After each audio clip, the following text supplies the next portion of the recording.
25 नोव्हेंबरला संविधान सभेमध्ये बाबासाहेबांनी अत्यंत महत्त्वाचं भाषण केलं।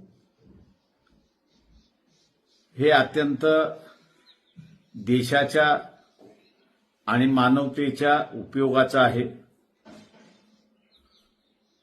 हा दिवस साजरा झाला पाहिजे यासाठी वंचित बहुजन आघाडीने 25 नोव्हेंबरला मुंबई शिवाजी पार्क या ठिकाणी संविधान के सम्मान में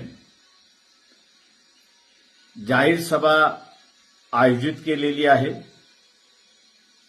मी तमाम मानवतावादी जनतेस, देशप्रेमी जनतेस आवाहन करतो की आपण 25 नोव्हेंबरला मुंबईत शिवाजी पार्कच्या सभेला उपस्थित